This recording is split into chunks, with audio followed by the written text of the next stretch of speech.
waruduhaye urugero watubwiye ati wenda umwana ashobora gusaba wenda urwembe wenda ukarumwima birumvikana, ariko uwo ni umwana muto. Twebwe dukuze ko bino bintu by'Imana tubimaze nk'iminsi, twabivukiyemo, twarigishijwe, twaragerageje kwitwararika. Mugani wa mufarisayo wavuze ati njyewe kuva navuka naragerageje ibyo. Noneho umuntu akibaza se gusaba Imana amafaranga ni urugero, abandi bagabo barayafite, njyewe nzayakoresha nabi ku buryo Imana yanyimye ikabona ntayakwiye, cyangwa uburyo nsabamo ntibukwiriye. Ese yo ntiyagira impuhwe nk'umubyeyi? Ubwo bwenge niyo yabutanze, yampaye ubwenge budatahura impano indimo. Ese irandeka kubera iki kugira ngo komeze mbe mu butayu mu buzima bugoye?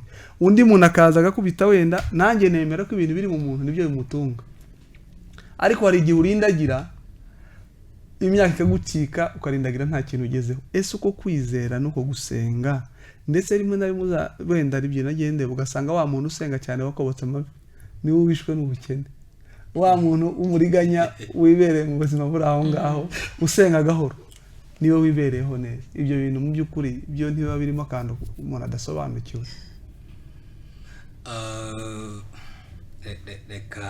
Hari ibintu umuntu akunda kwibaza cyane mu by'ukuri, wenda uri mu bantu basomye cyane ijambo ry'Imana, ni gute umuntu amenya ko, kuko twese turavuga ngo turizeye, kandi koko ukumva urizeye pe, ukajya mu masengesho ugasenga kandi wumva wizeye, ariko ibintu ntibibi. Kuki ibyo bintu bitaba kandi biriva ngo byose bishobokera bizera? Twebwe abo bantu ko twizera buri gihe tukanatangira ati Imana turakwizeye, kandi wenda ukanavuga n'iby'Imana yakoze, ariko ikintu ukaba wagisengera imyaka 3 n'itanu ntibikunde. Uko kwizera umuntu yamenya ate ko afite uko kwizera? Icyo ni ikibazo cyiza kandi ndekereza ko mpura nacyo kenshi. Ntabwo ari irya mbere, birashoboka, ariko bitari isezerano. Imana yategekeye ko Eme azagera kuri iki. Ni itegeko ry'Imana yategetse. Hari by'Imana yategekeye umuntu, imvura yagwa izuba ryava bizaba aho uzaca hariho hose, kuko n'iby'Imana yagutegekeye ko uzabigeraho. Noneho umuntu yasenga akabona iby'Imana yagutegekeye akakubwira ko ibi bizaba, tukabifata nk'isezerano ry'Imana. Icyo ni igice kimwe. Igice cya kabiri ni convention. Ni igihe Imana ibwira umuntu ngo nukora gutya nzagukorera gutya. Iriya convention iyo utujuje uruhare rwawe, iby'Imana yakubwiye ntibiba. Gusa Imana ni kandi warabihanuriwe pastor. Kubihanurirwa nguvuga uvuga ngo urugero bampanuriye ko nzabona inzu, nzabona imodoka, ngahita mbona kope z'ubujura z'ibintu. Mbese reka ne kwita kwenda kwiba mu buryo bugize intuzi, buno buryo bumeze nko kunyanganya, bumeze buri aho ngaho bwamaguye budasobanura. Nukwiba reka kubisiga, kwiba nyine nago ari sezerano wasingiriye. Ushobora gusengana n'umuntu akabona hazaza hawe ibyo uzaburizo, ariko atamenye inzira uzacamo. Hari igihe iyo ari umuntu ubana n'Imana cyane ashobora kukubwira ati ariko uzirinde muri iki gihe utazaca mu nzira itariyo, waje guca muri ya nzira kubera ko ari byo wategekewe, ukibuka bya bindi bakubwiye. Ariko hari n'abaguruka gusa akavuga ati igihe kimwe hazaba ibi n'ibi, ntamenye ngo se azaba gutya zaragenze bite.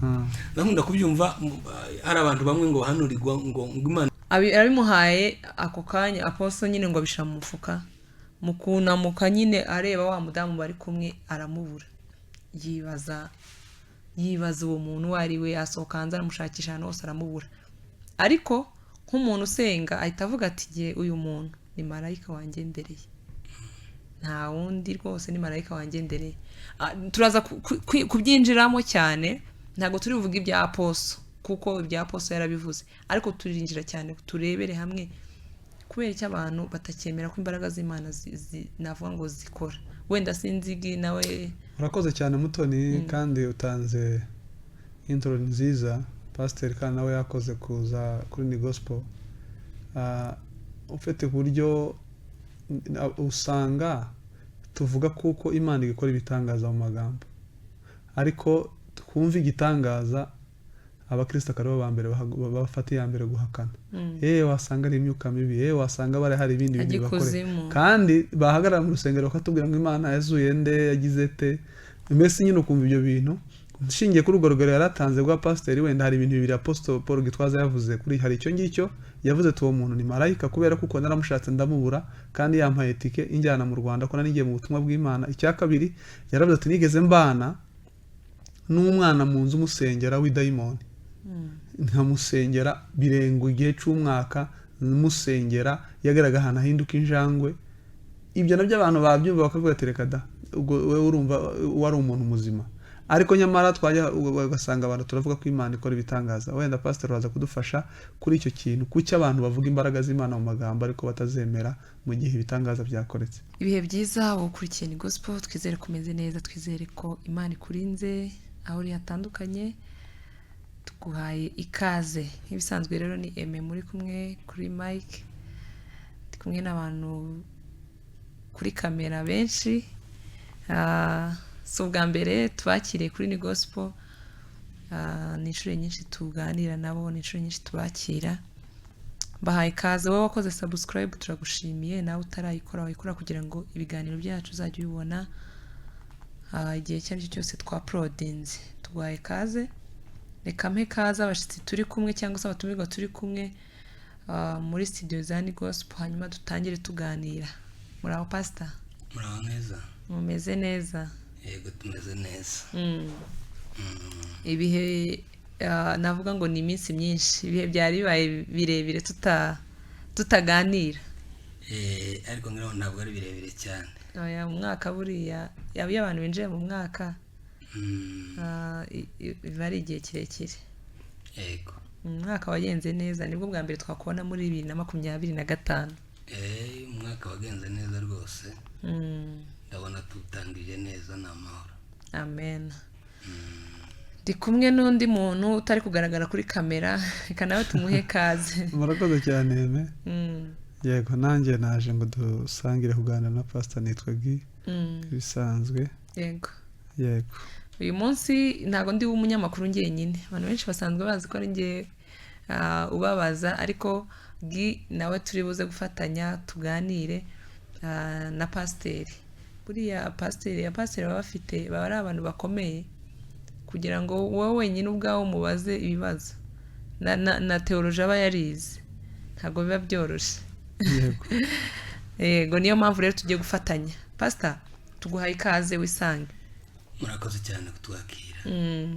Tugiye kuganira kuri cyangwa se topic dufite uyu munsi, nivuga ibitangaza by'Imana.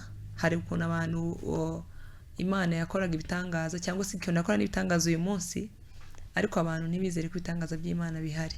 Ariko turagendera ku ngero zigaragara.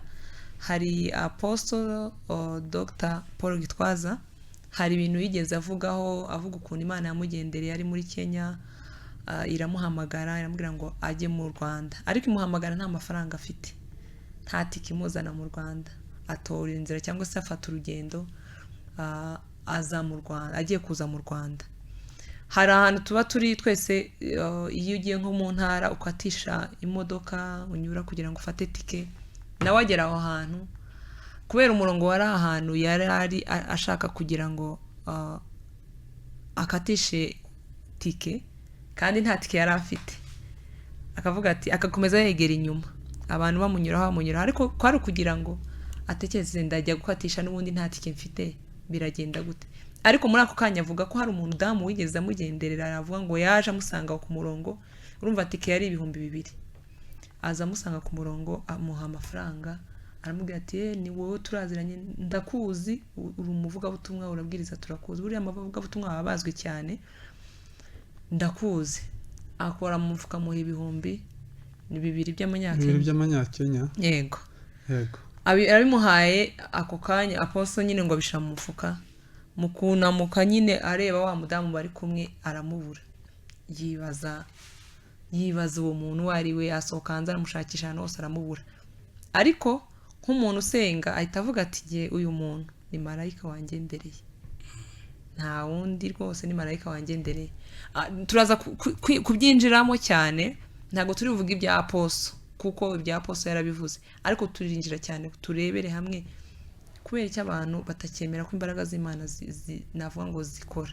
Wenda sinzigi nawe urakoze cyane Mutoni, kandi utanze intro nziza. Pastor kandi nawe yakoze kuza kuri Ni Gospel. Ufite uburyo usanga tuvuga kuko Imana igikora ibitangaza mu magambo, ariko twumva igitangaza abakristo akaribo ba mbere bafata iya mbere guhakana. Wasanga ari imyuka mibi, wasanga bari hari ibindi bintu bakore, kandi bahagarara mu rusengero bakatubwira ngo Imana yazuye nde, yagize te. Mbese nyine ukumva ibyo bintu. Nshingiye kuri urwo rugero yaratanze rwa pasiteri, wenda hari ibintu bibiri Apostle Paul Gitwaza yavuze kuri hari icyo ngicyo. Yavuze ati uwo muntu ni marayika kubera kuko naramushatse ndamubura, kandi yampaye tike injyana mu Rwanda ko nanigiye mu butumwa bw'Imana. Icya kabiri yaravuze ati nigeze mbana n'umwana mu nzu musengera w'idayimoni, nkamusengera birenga igihe cy'umwaka musengera, yageraga ahantu ahinduka injangwe. Ibyo nabyo abantu babyumva bakavuga ati reka da, ubwo wewe urumva wari umuntu muzima. Ariko nyamara twajya ugasanga abantu turavuga ko Imana ikora ibitangaza. Wenda pastor waza kudufasha kuri icyo kintu, kuki abantu bavuga imbaraga z'Imana mu magambo ariko batazemera mu gihe ibitangaza byakoretse. Murakoze cyane kuri icyo kibazo. Ni ikiganiro ariko ntekereza kiri mu kibazo. Ndibwira ko ibitangaza biri mu zo Yesu avuga ko abizera bazabikora. Hari passage ngira ngo nk'ebyiri ariko reka nsome imwe. Hari icyanditswe dusanga muri Yohana ibice 14 ku murongo wa 12. Aravuga ngo nukuri ndababwira yuko unyizera imirimo nkora nawe azayikora, ndetse azakora niyiruta, kuko njya kuri Data. Amen. Icyo nshaka kuvuga, ibitangaza birasanzwe kubizera, haba ari mu isezerano rya kera, haba ari no mu isezerano rishya. Ntabwo zigeze bihagarara. Yego. Yesu yavuze ko ibitangaza bizakurikirana n'abizera. Agenda avuga ibyo bazakora. Biriya bitangaza nshobora kuvuga ko birimo ibice bibiri. Hari igitangaza Imana ishobora gukorera abatizera ibikoresheje abizera, kugira ngo abatizera babone imbaraga z'Imana. Yego. Hari n'ibitangaza Imana ikorera abizera banyabo, kugira ngo bereke ko bari kumwe. Ibitangaza birahari, ibitangaza birakogwa, ariko buriya bikogwa mu kigero cyo kwizera kwa buri muntu. Iyo umuntu yizeye cyane, Imana ishobora kumukoresha ibitangaza cyane.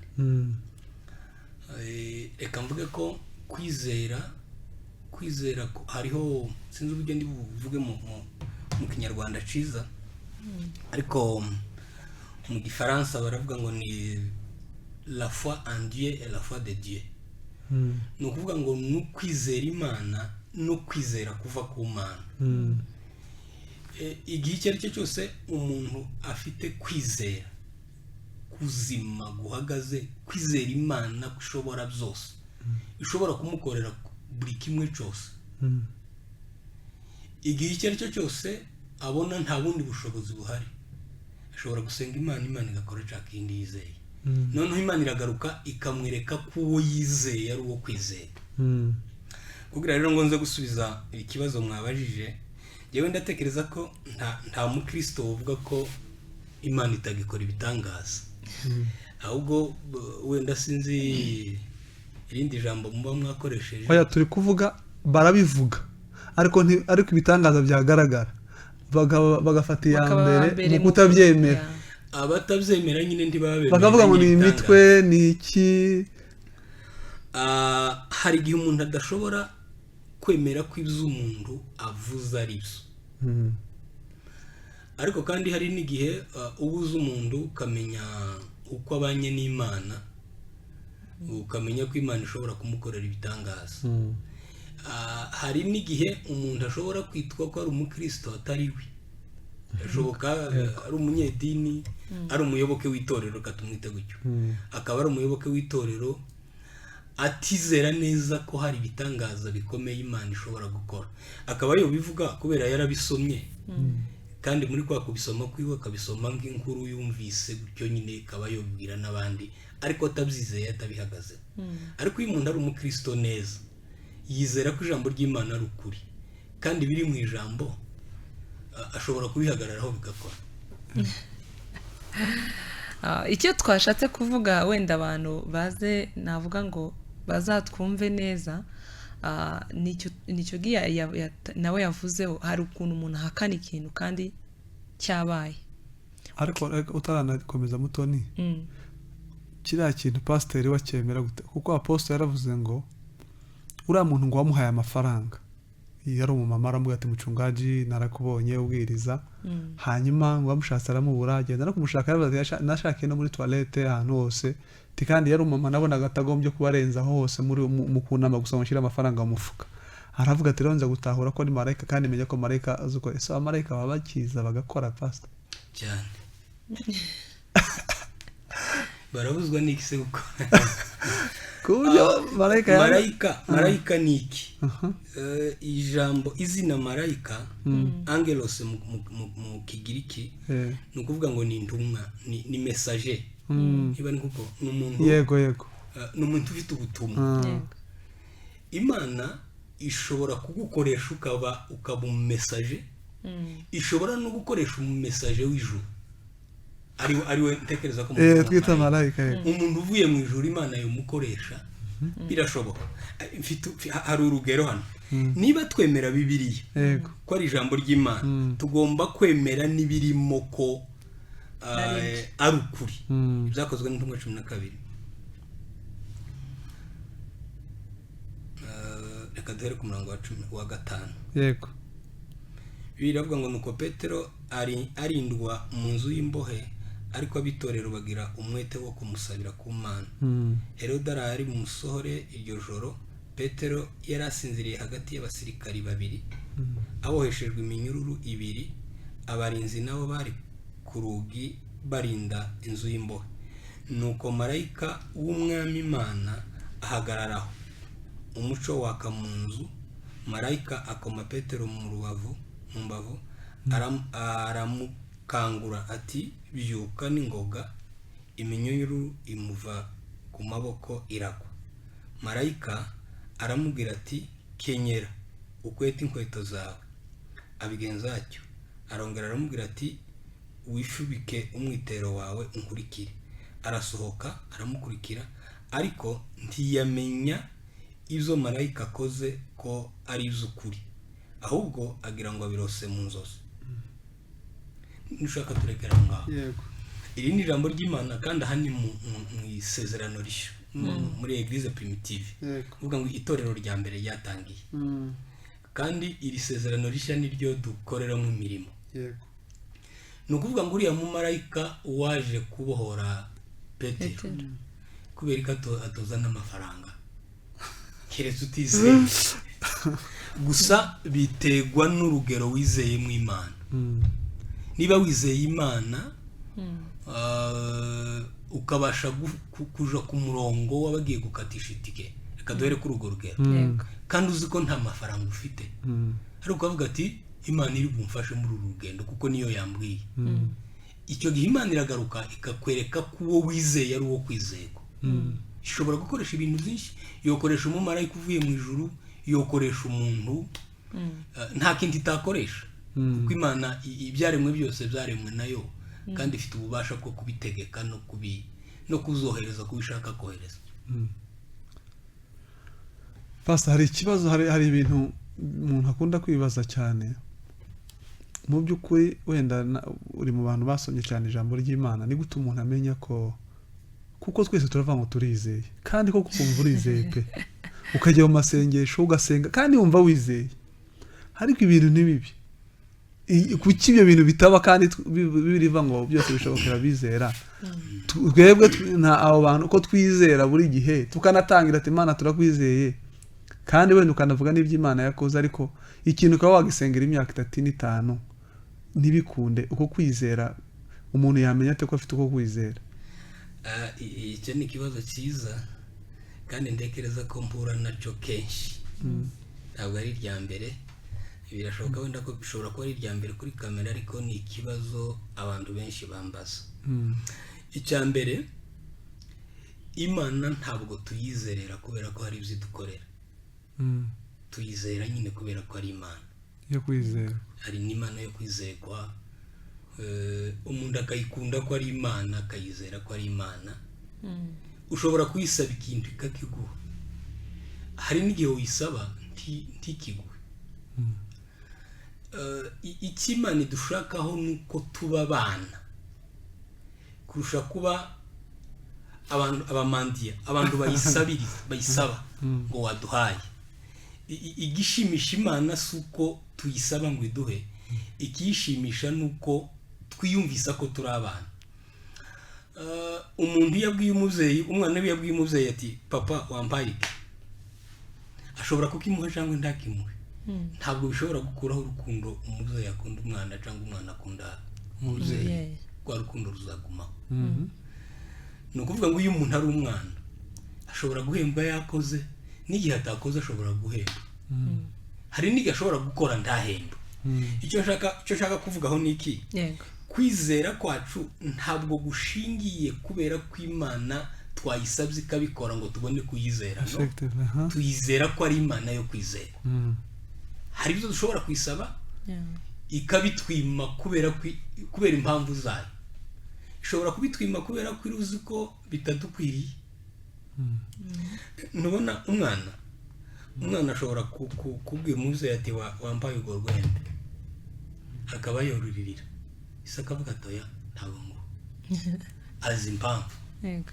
Hari bimwe dusaba Imana ikabona tutabikwiriye ikabireka ntibiduhe.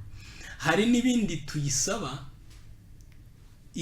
igatinda kubiduha kugira ngo igerageze kwizera kwacu, irebe skerelema bashobora gukomeza kunyizera no mu gihe ntagize icyo mbakorera.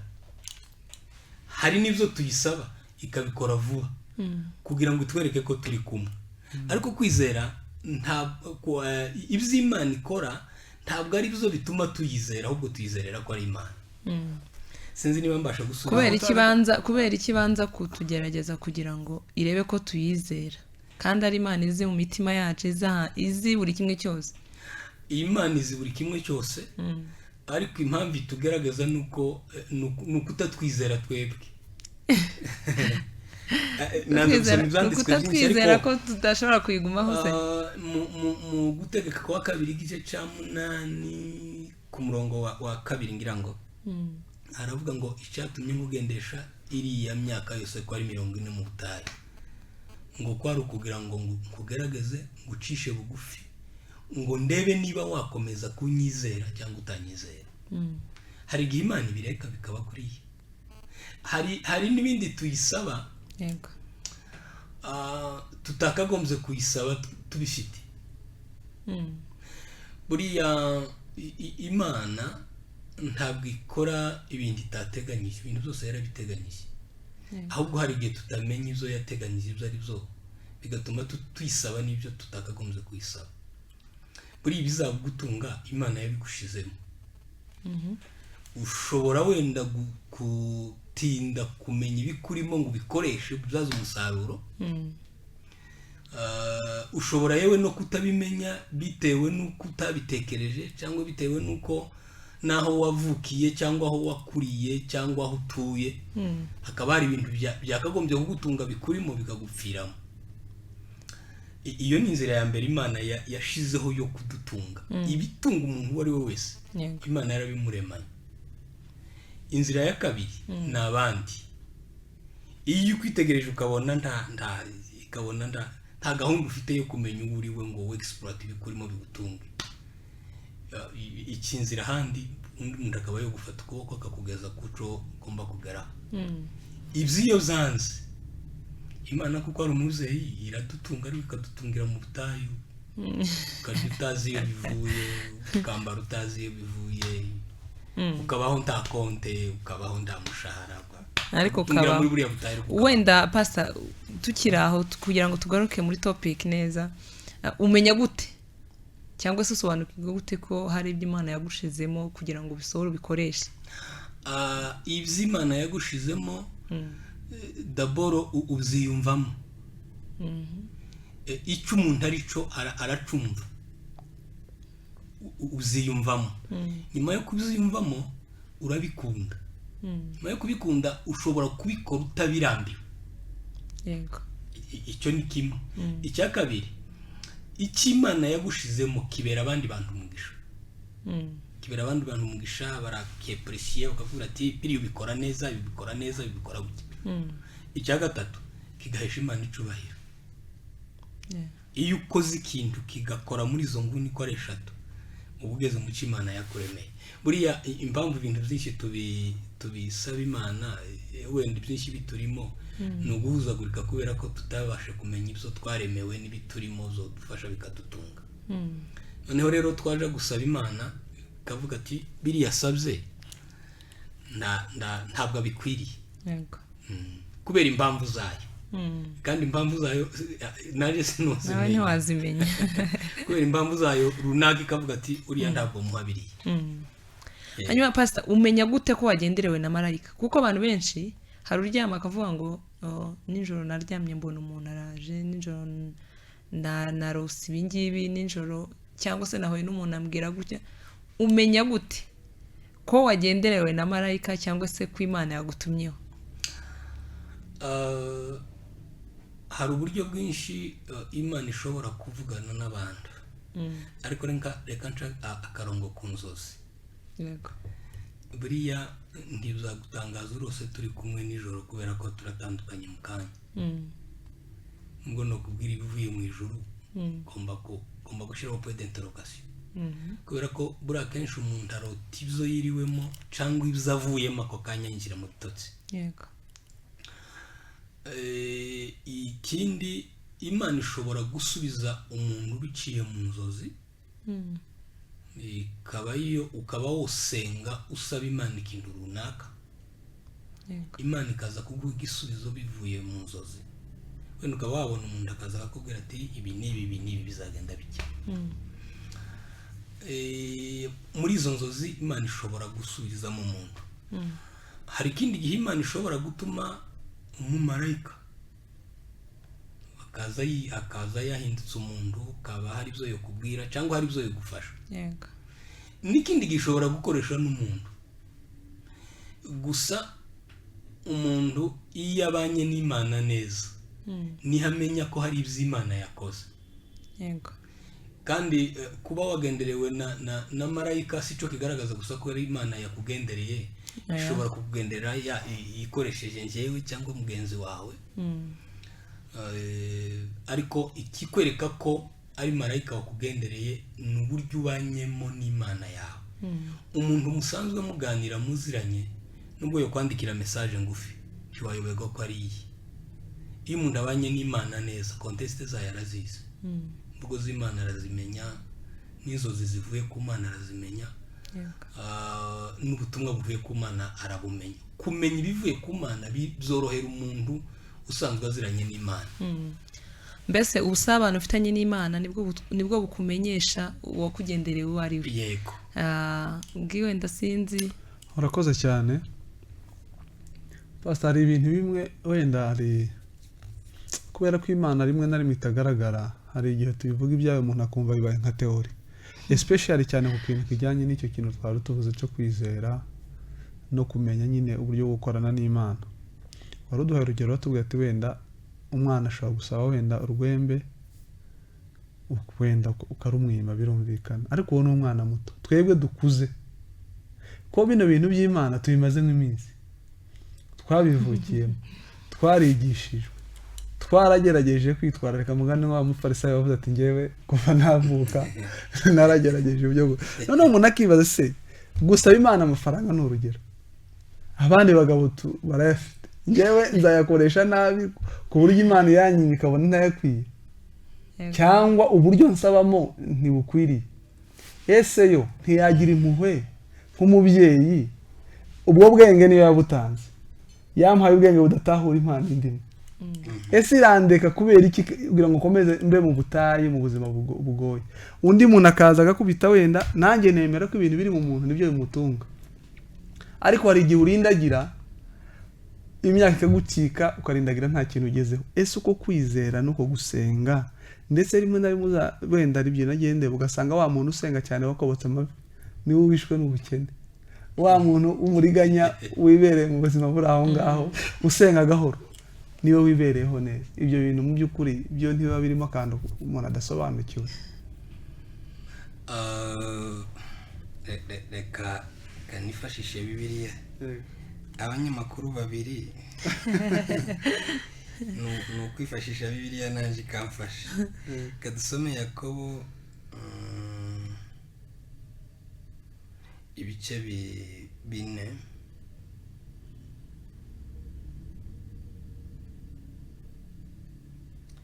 kadusome w'imirongo 2 gusa, kadusome umurongo wa 3 gusa. aravuga ngo murasaba ntimuhabwe kuko musaba nabi, mushaka kuzayisha irari ryanyu ribi.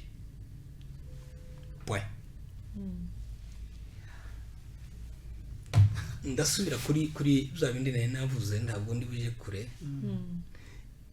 ibintu zose dusaba imana byose uko bingana, iyo izi ko bidukwiriye irabiduha byose, ariko ibyo itazi ko bidukwiriye ntabyiduha. ikintu rwose amafaranga ntizi ko dukwiriye, amafaranga irabizi ko dukwiriye kandi menshi, kuko ushobora no sinangombwa make, ushobora kuyisaba uyafite. ushobora gusaba imana amafaranga uyafite, ariko objectif yawe ari kugira ngo imana iguhe angana n'ayaheme cyangwa ayaruseho gato. njyewe wenda tuvuge bezo mfite nkeneye izamenshi, kandi nayo irabona ko ayo mafaranga mu by'ukuri nyagize wenda nafashe n'abo bavandimwe, nafashe izo nshuti, cyangwa ireba mu mutima wawe ukabona ayo mafaranga uzayikubana wenyine nta wundi muntu ibizi finalite buriya. ibizi finalite, uburyo wo kwitwara ku mafaranga ntabwo twobimenya utarayagira. icyo ndacyemera nanjye. iyo izi uko wakwitwara ku mafaranga utarayagira, birashoboka ko yayaguha tukakubura, aho kugira ngo tukubure wari udufitiye umumaro ikaba iyaretse. wenda irabona ko umumaro wawe ari uko ugira ariya mafaranga make kugira ngo natwe tukubone tukubenefisi. ni urugero ndanze. gusa nyine igisubizo ni kiriya, icyo nzi n'icyo nizera ni uko icyo dusaba imana cyose izi ko kidukwiriye cyose irakiduha. iyo usenze imana ukayibwira ngo niguhe ikintu, warangiza ukabona ndikiguhaye, uriba yabonye ko kitagukwiriye, nushaka kuzogenda ushima ubwira imana ati imana ndagushimira ko iki wabonye ko nkabime ni umukobwa arasenga, imana izi ko akwiriye umugabo, none uwo mugabo bwayibaze rero, uwo mugabo aramukwiye ko rwose. buriya kimwe mu byo mu bituma iby'imana bitugora nuko turambirwa bitarambirwa.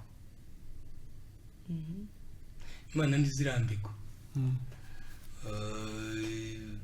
ushobora gusaba umugabo uyikeneye muri uyu mwaka ikamara 2 ikamara 3, kuko yo ndirambiwe, kubera ko uwo yakugeneye irabizi ko hari n'igihe cy'ubukwe irakizi, n'igihe uzaba muri iyo rugo irakizi. ushobora gushaka kubyihutisha yo ishaka ko byitonda kugira ngo bibanze bitungane neza. imana ndirambirwa. Pastor nuko dusubizamo imbaraga ariko noneho rero kubera ko twe turambirwa twavuga ariko aho nasengeye njye ibi mbabwira ni experience yanjye. iyo nsabye imana ikintu 1 2 kabona ntigikoze, numva ko yabonye ko kitankwiriye ndakireka. ngeretse iyo mpamanya n'umwuka kwico ndimo gusabira kirimo intambara, niho nakomeza gwa rugamba.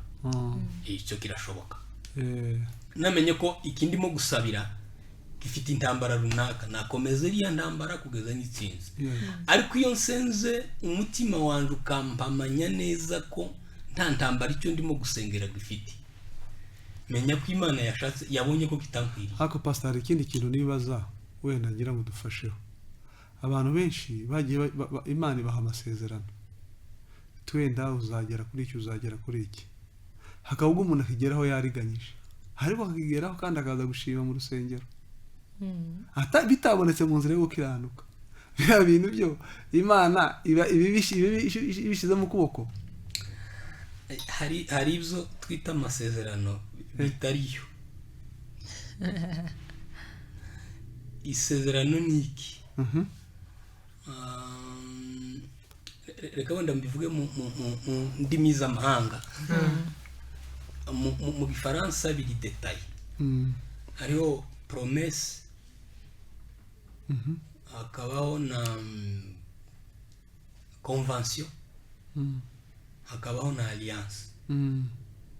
Wenda ndaza kugerageza gusobanura mu Kinyarwanda mu buryo bworoshe. Hari ibyo tuvuga ko ari isezerano ariko bitari isezerano. Imana yategekeye ko Aime azagera kuri iki. Ni itegeko ry'Imana yategetse. Hari by'Imana yategekeye umuntu. Imvura yagwa, izuba ryava, bizaba. Aho uzaca hariho hose kuko n'iby'Imana yagutegekeye ko uzabigeraho. Uzabigeraho. Noneho umuntu yasenga akabona iby'Imana yagutegekeye akakubwira ko ibi bizaba, tukabifata nk'isezerano ry'Imana. Icyo ni igice kimwe. Igice cya kabiri ni convention. Ni igihe Imana ibwira umuntu ngo nukora gutya nzagukorera gutya. Iriya convention iyo utujuje uruhare rwawe iby'Imana yakubwiye ntibiba. Gusa Imana ni Imana ya generation, niba mbyita y'imzaro. Ishobora kunsezeranya ikintu ariko kiri muri convention kambwira ngo nkorera gutya, nugira gutya naje nzabwira gutya, ntabikora, ikazategereza umwana wanje ya convention ikayimura, kabinyuza mu mwana wa mwana wanje yazakora bya bindi Imana yansabye ikabimuha. Hakabaho rero na alliance. Alliance buriya ntabwo igira benshi. Ni igihe umuntu yemeye kwitangira Imana, hari ibimusezeranye izamuha.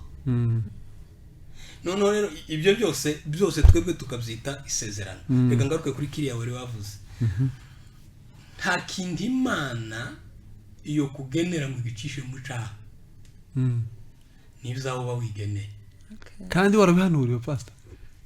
Kubihanurirwa ngo uvuge. Uvuga ngo urugero bampanuriye ko nzabona inzu, nzabona imodoka, ngahita mbona kope z'ubujura z'ibintu. Mbese reka ne kwita kwenda kwiba mu buryo bugize intuzi. Buno buryo bumeze nko kunyanganya, bumeze buri aho ngaho bwamaguye budasobanura. Nukwiba reka kubisiga. Kwiba nyine nago ari isezerano wasingiriye. Ushobora gusengana n'umuntu akabona hazaza hawe ibyo uzabura ibyo, ariko atamenye inzira uzacamo. Hari igihe iyo ari umuntu ubana n'Imana cyane ashobora kukubwira ati ariko uzirinde muri iki gihe utazaca mu nzira itariyo, waje guca muri ya nzira kubera ko ari byo wategekewe, ukibuka bya bindi bakubwiye. Ariko hari n'abaguruka gusa akavuga ati igihe kimwe hazaba ibi n'ibi, ntamenye ngo se azaba gutya zaragenze bite. Ndakunda kubyumva hari abantu bamwe ngo bahanurirwa ngo Imana yavuze ngo umugore ufite ngo ntabwo ari uwawe ngo uzashaka uwundi. Yena avuga ati no, ntabwo ari byo. Uriya muhanuzi aba yavangiwe, aba yabonye ko uyu bizamunanira ejo yongere yubaka urundi rugo. Noneho kubera ko asenga akibwira ko ari Imana imubwiye ko ariko bizaba, imubwiye ikosa y'uriya muntu azakora. Urumva ibintu byose Imana ishobora kuvuga bigaca mu nzira y'ibyaha, ntibiba biri mu bushake bw'Imana. Gusa Imana ishobora kwereka umuntu ibizaba byiza cyangwa bibi, biciye mu nzira nziza cyangwa mbi, ariko akabona uko uzaba umeze ejo. nose pastor ikindi imbaza ni ngombwa ko umuntu asengera ibyo Imana yamuvuzeho kugira ngo bisohore. Kwibutsa Imana amasezerano birashoboka. Umuntu ashobora kwibutsa Imana amasezerano, ariko mu kuyibutsa ntibivuze ko ariho Imana izabikora kubera ko wayibukije, ahubwo ni ukugira ngo ugaragaze kuri rekonesa ko icyo yakubwiye ukigihagazeho, ariko ntukayibutse urambiwe. Kino kintu se uyibutse urambiwe ngo uyibwire ngo none Imana ngo ko wari warabivuze ngo se byagenze by'Imana. None kino kintu cyo kuvuga ngo ibintu bibi barabikubwiye ushaka kubisengera ko bipreventinga ntibibeho. Buriya ubuhanuzi bubamo ibintu byinshi. Buriya hari umuntu uzuja mwiyerekwa akabona imigambi ya Satani gusa,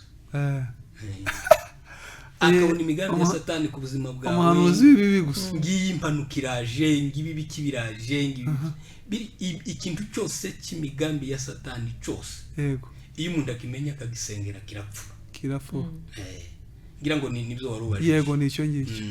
Umuntu ashobora kuja mwiyerekwa, yego nyine aba yagiye mwiyerekwa, ariko novuga ko aba yagarukiye hafi cyane, akabona imigambi ya Satani ku buzima bwawe. Kandi buri gihe imigambi ya Satani ku buzima bw'umuntu aba ari mibi, kandi koko ibiriho. Yego, icyo gihe iyo usenze bikugwaho bivaho. Kandi Satani atega imigambi abantu, akabatega ibintu bitari byo kandi bikabageraho. None pasa tugarutse mu kiganiro, bano bantu bagenzi bacu b'abakristo bavuga ibitangaza mu kanwa, ariko umuntu Imana yamukorera igitangaza yavuga bakabifata nk'imitwe, bakayifata nk'ibintu bitashoboka.